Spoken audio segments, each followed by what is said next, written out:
Hi, everybody. I'm Alex Hayes, your host of the Alex Hayes podcast. Sitting with me is another very special guest, Robin Binkley. Thank you so much for your time. She is a accomplished entrepreneur. She is a business owner that just exited her company selling insurance to Prescott and the Prescott area. She is a staple of the community. She is a bedrock for her family here and just an all around amazing person. And I am so excited to have her share her insight and her wisdom of business ownership, entrepreneurship, and exit strategy and planning. So with that, Robin, thank you so much for being here today. Thank you, Alex. Glad to be here. Awesome. So let's start off by talking a little bit about your journey. Maybe give us a little bit of intro about yourself and your own words of your entrepreneurship journey and maybe your career. Okay, absolutely. I would say my first entrepreneurship endeavor was a company called Success Concepts. And we did work for big companies, Motorola, HP, big companies that were sending employees over to Europe or Asia to work. And they needed to understand the protocol of business in those markets. So we worked with those companies. We worked with Harrah's and Hyatt, and we developed their corporate annual strategic plans. So I did that for several years until we moved to Prescott. And then I went to work for a private golf and country club here where I worked for developers and decided that I needed to be in my own business again at that time. One of the members of the private golf and country club was a Allstate insurance agent. And she said, "We think that you would be an excellent insurance agent." And I said, "Insurance? Yuck."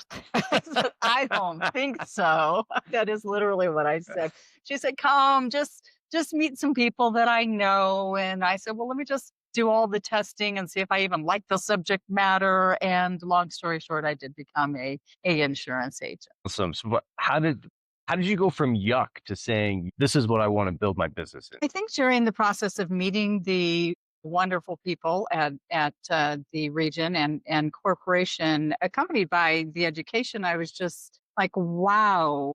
First of all, I knew more about it than I thought just from having been an individual living and having auto insurance and home insurance and life insurance and all of that. I knew more about it than I thought. The way that I really learned about it is I had a near fatal, that's how it was termed, near fatal car accident in 1993.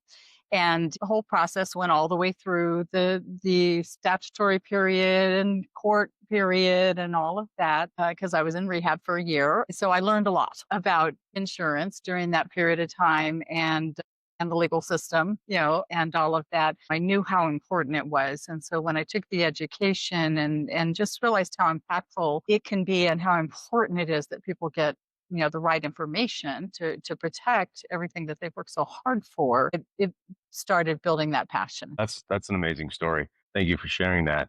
Let's talk about some of those early challenges. You founded Binkley and Associates in 2010, correct? Yes. What were some of those early challenges that you had to overcome, and how did you go from still being an employee mindset to jumping into an ownership mindset? Like, talk to us some of those that pivotal transition phase of your life. That's really insightful of you because there certainly is that transition. Work 8 to 5 and I collect a paycheck every 2 weeks as an employee, not as an entrepreneur. You have to focus on branding. Whether or not I want to go out there as Binkley and Associates or Allstate was a big decision for me, and marketing and hiring and firing and the vendors that want to sell you all the services. And then certainly customers that are the heartbeat of it all. So there were just a lot of different hats to wear, a lot of expense, a lot of learning. But my daughter said to us once as she was starting her business, my husband has his own business as well, as you know. And she said, "I wish I was like you and Dad." And I said, "Well, you kind of are." But she said, "No, I mean just successful business people." And I said, "Whoa, whoa, whoa, whoa." I said, "You were probably too young to know the nights, Thursday nights, when I would cry, hoping I could make payroll on Friday." So there's tough times as a new entrepreneur. Absolutely. Absolutely. And you and your husband, Tom, Mhm. also started Prescott window coverings in the same period that you Same. had Yeah. your insurance business. Yes. I mean, what in the world made you want to have two businesses Call at us the same, insane, yeah, at the right? same time? Right. And then how did that shape your perspective as an entrepreneur, having these two different, completely different type of businesses? Yes, we've both helped each other tremendously, and I think our key at this point, being married 36 years, is we know what each other is good at, Mm. and we don't step into the other person's lane, if you will. So I don't go try to sell window coverings. He's the master at that. But I'm pretty good at marketing, customer service, and things like that. So knowing your lane and splitting it up, is really important. I think we were just blessed to have both opportunities come to us at the same time, and just to always remember that, in the tough times. We're just going through this so we can learn more, learn fast when the times are really bad. So just remember that we're blessed, and overall why we did it. Every entrepreneur has to know that, or they will not have the energy to get through what they need to get through. Absolutely. If you don't mind me asking, what was your why? Well, it was multifold, but first family. I wanted to set up a legacy for our three children, and you can do that with an insurance agency. And my hope was that one of the three would want to take over the business one day. All three have no interest in insurance and are successful in their own right, but we still built a legacy through the success of the business for them. So that was key, but also being able to go to every sports game that they had as they were growing up, every choir concert and everything. You work a lot as an entrepreneur, but you are flexible. So I could go to those things as the kids were growing up, and their dad as well. So that was really important for me, to be there for all of that. But then also, I didn't start the insurance career till I was 50 years old. So thank God we live in the United States where you can like recreate yourself anytime you want to. Amen. So yeah, I knew that I wanted to train other individuals to be agents of themselves and spend them off to own their own agencies and build a legacy for their families. So that was probably the three most important whys for me. So that was a really great insight of the why. And that leads me to another really good question is what made you decide to invest so much into your people? Because you're known for in this industry and in the community for building other leaders that go off and have their own businesses or their own insurance agencies or their own practices. Like today, you hear so many people that are afraid to invest too much in their employees for fear of creating their own competition. Like what was it in your mind and your decision making that said, you're like, yes, I'm going to invest so much into these people and I want them to be leaders? That's a good question. And I do know a lot of entrepreneurs feel that way. Oh, it's part of your succession plan. When your succession plan is not about someday I'm going to retire and this is what's going to happen, then it is, I might not be here tomorrow, because some of us might not be here tomorrow. And what's going to happen to my family, to my employees, to my customers, should that be the case? I just had just a strong passion for making sure that everybody was going to be okay if I wasn't here tomorrow. When we set up our processes and procedures, I used to tell my team, okay, what if I got hit by a bus tomorrow? And I could say that because there are no buses in Prescott. What would happen? Would I know what happened with this client, as far as our CRM and things like that?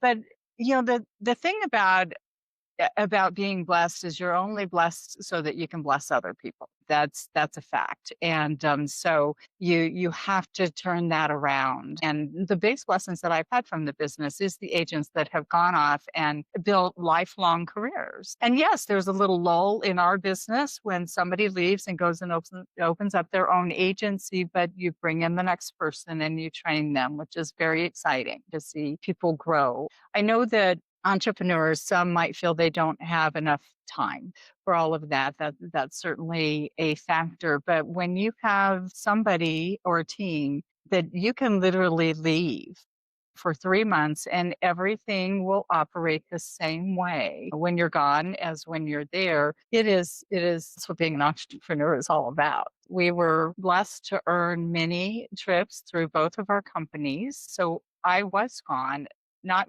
consecutively, but about 3 months out of the year doing trips and things like that. And we could trust that our business was in good hands. This mindset that you had with building these other leaders in your business, is this something that you came to your own thought, or did you learn this from somewhere else and you said, yeah, that's a great idea, I think I'm going to adopt this practice? That's a good question. But I immediately, when you asked that, I guess it just came to me when I would hire somebody who really didn't have a lot of belief in themselves. And we would teach them their particular area, and their confidence would grow, and they would, expand or be promoted within the agency, and you'd see them training other people, what have you. That was very exciting for me. That was the most exciting part. So then we put together a comprehensive training program. When people come in the door, some people don't want to run their own agency one day. So we find out where they want to go and why. That's the most important thing.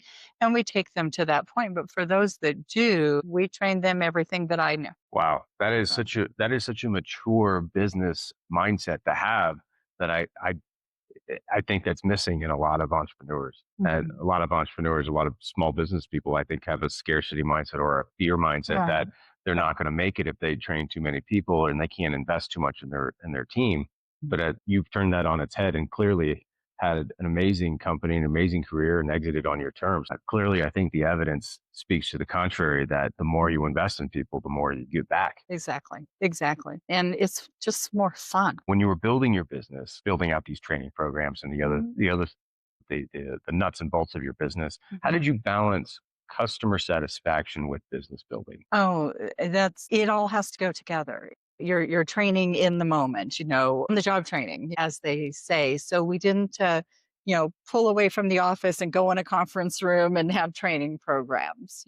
But one of the ways that we handled that was every week, and even in the moment, we would debrief. We had a standard program where we would get together and we would talk about what went well at that week, what was disappointing, what didn't go so well, and what lessons did we learn from both of those, because you learn from your accomplishments as well. Why was I able to accomplish that? What in me gave me the ability to accomplish that? And then of course you learn a lot from your disappointments, and lessons learned. So when we had 12 people in the room at one time, different numbers of employees over the years, everybody was learning times 12, Yeah. in a week. So we were just multiplying that. We didn't have to train each individual. So we analyzed what we did. And like I said, even in the moment, you get off a bad phone call, with a customer. Okay, what went well? What didn't go well? What did I learn from it? And move on. Yeah. Would you say that that was probably one of your biggest growth factors, was your hyper intensity on learning from both success and failure? Yes. Yeah, I absolutely would. When people would come in and interview, I would let them know that we were passionate about education, whether it be product education or customer service education or personal growth education, and that we did it minimally 20, 30 minutes a day. And again, most entrepreneurs would say, 20, 30 minutes times 12 employees, I don't have that kind of time. But it builds on itself, and you really get a lot more productivity. You get happier employees. Debriefing and everything was a big part of it, but also just that commitment to furthering education. I love that. This is like a feedback loop of Mhm, reinvesting in your team, mhm, building your company, mhm. building customer success. It's like everything is kind of baked into your process. And I could see why you were able to be so successful in this and garner such a positive and stellar reputation. It's very obvious talking to you right now Well, that I, that's I key. appreciate that, Alex. My team knows I'm the first one to say that it was all of us. Mm, It was all of us. I love it. This is great leadership. I love it. So everybody here, I hope that you are picking up some amazing wisdom, because I know I am. Let's talk a little bit about the hard part, like, or this, Mm. the hard transition of like deciding when to exit your business? Like, Okay. what it was very recently. So what made it feel like the right time for you to exit your company? It didn't. Actually, I do a succession plan every year, not only for the business, but just planning every year. And I had talked to Allstate Corporate, and they said to sell an agency of your size in a rural market, it could take 4 to 5 years. And I was like, I don't want to start selling my business when I'm 70 years old. So they said, so go ahead and put it on the market now. 9 months later, a longtime agent from California came and said, I want to buy all 5 of your agencies and the financial services part and everything. And I came home, you know, wide eyed, and I said, this gal qualifies and can buy the agency. And my husband and I had a long talk about, will we ever get an offer like this again? And we used the Al Pacino talk, I'm going to make you an offer you can't refuse. So, but then we had I wasn't ready. What am I going to do emotionally? Financially, we were ready, to do it, but emotionally. So that's a big part of it, and my team, and what's going to happen with them, and what have you. There was a lot of conversation around it. There was a lot of prayer around it, and then I got excited. I got excited about it. But the reason I got excited is because I knew what I was going to do afterwards. I had that planned forever. So it wasn't like I'm going to retire and then I'm going to wake up on Monday and not have anywhere to go. It wasn't like that. I think that would have been more scary.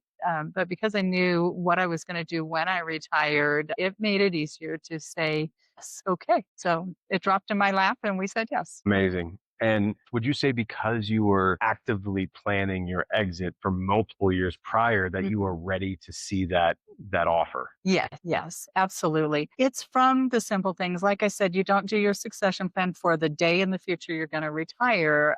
It's if I wasn't working, what would I really like to spend my time on? And it can be as simple as I want to train my dog. I want to work out more. I want to travel. I want to help my husband more with his business. Whatever it is for the individual, it's all unique. Some people may say, I want to veg on my couch. And if that's what you will love, then good, do it. But it doesn't have to be this grandiose plan. It can be very simple. The things that I want to do that I haven't had time to do, and giving back to the community, maybe working in some of the civic organizations that you contributed to as a business owner. Whatever your plan is individual to you. But I knew, when I say I knew, I mean written down in priority sequence of what I would do, and really it's what are you retiring to? Who are you going to be and become? Because that's a huge thing. There's a lot of talk out there that it's really huge for men, but I think it's just as much for women of who will I be? I have led with, I'm Robin Binkley with Allstate Insurance for 15 years. And for a couple months after that, I would meet people and say, hi, I'm Robin Binkley. Yeah. Then you have to stop. So there is that change. But I think you got to know what you're retiring to. Absolutely. I think that's super powerful. Super powerful. And what were some of those surprises in that process? Because I'm sure it wasn't like next day you sold the company, right? I mean, Right. it sounded Right. like it was back and forth. There's little Right. conversations and stuff. But what was it that finally gave you peace? Like, yes, this is the right person to take my Okay. The business. buyer. Yeah, the Yes. buyer. To back up a little bit, I did interview 100 people. 100. 100 people. Now, not formal come in, sit down interview, but kind of screen them over the phone. Probably 10, 12 people I interviewed formally because it, it wasn't my business. It was the customer's business, and they had to be taken care of. And obviously my team. We did interview 10 to 12 people. And when this buyer came in, as I said, she'd been an Allstate agent for 25 years, had 2 agencies at the highest level of success in Allstate's terms. So she knew what she was doing. But I did meet with her personally a half a dozen times to make sure that she would fit with my team, with my customers, with the community as well. And all that being said, she has a very different business model than I had, but she was very successful. So she was doing something right.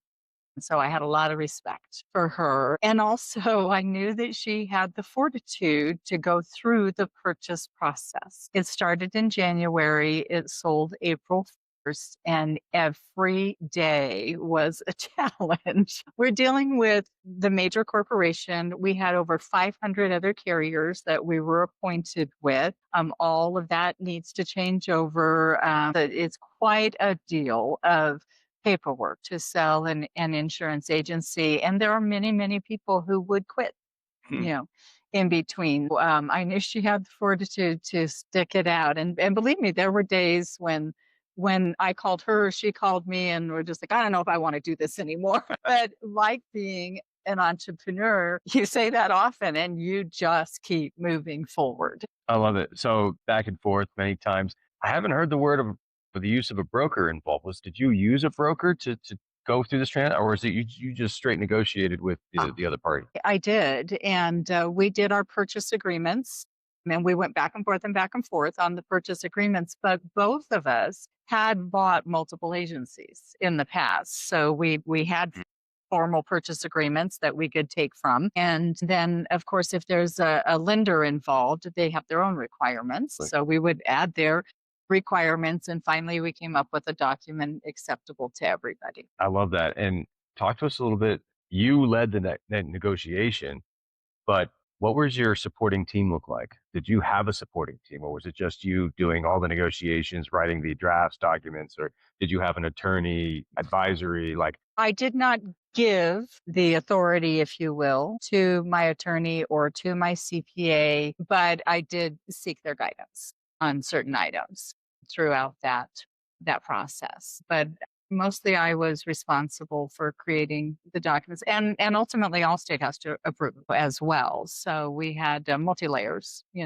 of approvals, but I created the documents, and the buyer had her input as well. what were going through this process? You already said you did it once before. You had bought multiple Mhm. agencies, so you both were familiar with the process Mhm. in general terms or Yes. in detailed terms. But going this time, being that you were now the seller of your business, what were some of the things that came up that were surprises to you on your side? And then how did you navigate those challenges? I was surprised that the bank would have as big of a say as they did in how the documents looked. The buyer obtained a loan to buy my Scottsdale agency, and then I was the lender for the remaining agencies.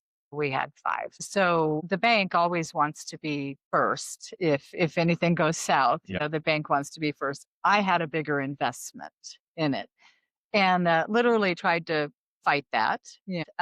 In the end, we have all kinds of legal documents, but there also has to be the element of trust.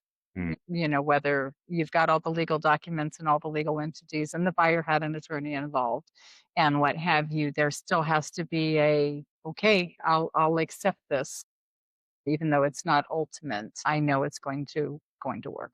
In the terms of your agreement, for you personally, how long of a turnover process of you still being involved or having some help with the new owner with taking over the agencies? Like, what's that term length look like on the turnover Right. process? So typically it's 2 to 3 months if somebody has been an Allstate agent before. Any other type of agency, it's a longer period of time, 6 months to a year. Allstate has very high standards, and Binkley and Associates had higher standards. However, that was one of the reasons for selecting this buyer. I could just walk out on Friday and she could walk in on Monday.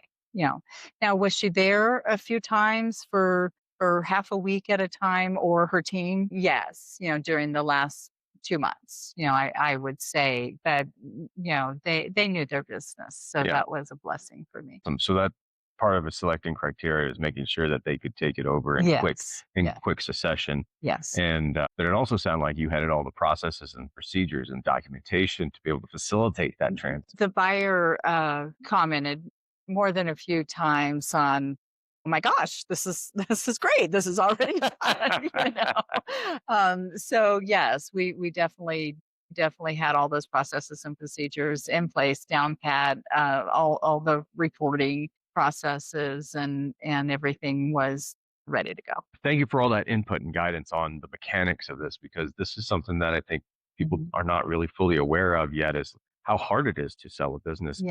especially if you're not ready. You were prepared to sell the business, Yeah. and you're even saying how hard it was. So if you're not prepared at all, there's some work to be done, right? Yes. For Yeah. sure. Absolutely. Now let's talk a little bit about the personal work though that has to go involved Okay. with selling a business. Mhm. Talk to me about that emotional transition of your identity being in the business, investing in all these people for so many years, Mhm. 15 years of your work.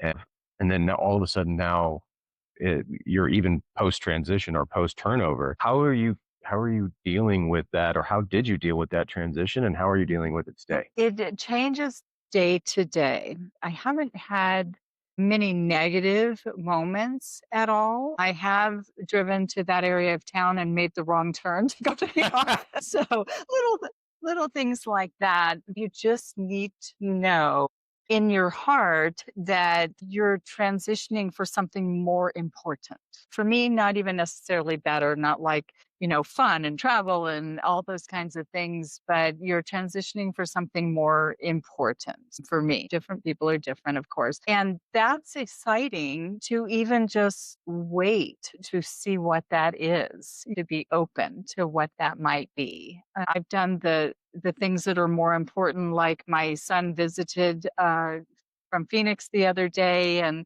at 10 o'clock in the morning when he wakes up, he said, "Do you want to go to breakfast?" And I was like, "Yes, yes, I can go to breakfast at 10 o'clock in the morning." So the simple things are nice and easy, but know that we're transitioning for something more important.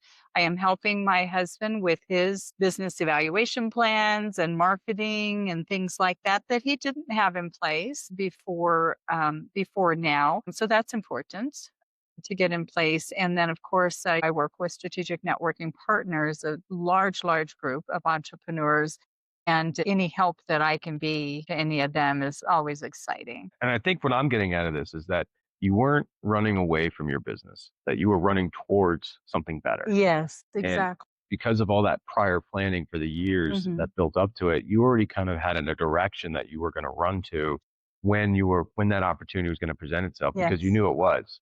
Like yes, you just felt like you have faith that that opportunity was at some point right. going to present itself, and you were ready both mentally and emotionally to be able to make that jump Yeah. and run towards something better. And I think that's missing in a lot of people's lives today, Mhm. where they don't have anything else and the business is everything that they have, and Right. they don't know who they're going to be without it. What is one piece of advice that you would give to business owners struggling with this concept of exiting without clarity? I'm surprised. I have told a few people that over the years, I told thousands of people I love what I do. I'm so blessed to be doing what I'm doing. We've impacted a lot of families positively, and I used to say I love what I do, and not a lot of people can say that. That being said, I've told many people I haven't missed it for a second. So that surprises me, but it is because I have these other interests and activities going on.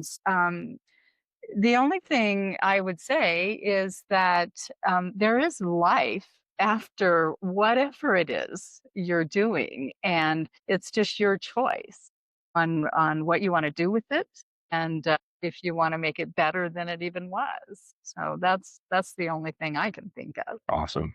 Now let's transition a little bit about back to Robin, right? Mhm. Now that you have successfully exited your business, Mhm. what is exciting you today? Well, I have some athletic goals that are ambitious, I will say, and so that excites me. Supporting my children in their endeavors with their businesses, and I have one child who is in the process of making a big move, so I'm helping with that. So that's exciting. It's exciting that they're old enough now that they do think I got my brain back. They think mom knows something. So it's exciting that they're adults and they to get advice and things like that at this point. And then helping my husband. He's in the transition points that you've mentioned here today. Do I want to continue working? I love my business. I love my customers. Or who will I be if I retire? So helping him through that process as well. And then, as I said, helping the networking partners that we have is exciting for me. I do want to take a long trip to Europe, so that's being planned as well. So Yeah. what part of Europe? So I want to go to Scotland and Ireland and England and Amsterdam and Portugal and Spain, everywhere. I Yeah. love it. I love it. Yeah. Yeah, no, those are beautiful countries. We traveled there many times on the ships, and we got to see so much of those countries, and they're amazing. I love them. Yeah. So great choices. Are you guys golfers by any chance? We used to be. I tell people, we had some friends last weekend and they said, "Are you guys golfers?" Because we live in a golf community. And I said, the last day I golfed was the month before I became an insurance agent. So we might delve back into that. We'll see. So it sounds like you have lots of purpose, you have lots of drive, you have lots of ambition still, even though a chapter of your life is closed, you still have so much to look forward to. Yeah. And that's amazing to see. I've loved getting to know you during this time that we've been sitting together and hearing your story and your why. This has been so beneficial and really helpful for me. And I believe you definitely, you got to get some value out of this for sure. Please take this and really think about it, really internalize the story and see how you can make this yours, right? Because at the end of the day, we're here on mission to make sure that businesses and business legacies continue. So with that, Robin, I'll give you the last word. What's one question that you want entrepreneurs and business owners that are considering exiting to really think about, to really hone in on? Like, what's one thing you want them to start questioning? If they're thinking about selling their businesses, or retiring, not just think about, but really spend some time considering, who will I be? Who will I be in retirement? It doesn't happen immediately. Maybe who will I become during retirement? Because that sets things in motion and things will just come to you automatically or out of the blue, if you will, that are in alignment with that. It will surprise you, but just start the process of dreaming. Dream again. So with that, Robin, I say thank you so much for your time today. It's been My really pleasure. Thank you. Yeah, awesome. Really great to know you, getting to know you here. And we will put a link for her socials in the description below for you. If you have questions on exit or succession planning, please feel free to reach out to her. She's here. She's willing to answer your questions. And thank you so much for your time and for listening. And we'll see you guys next time.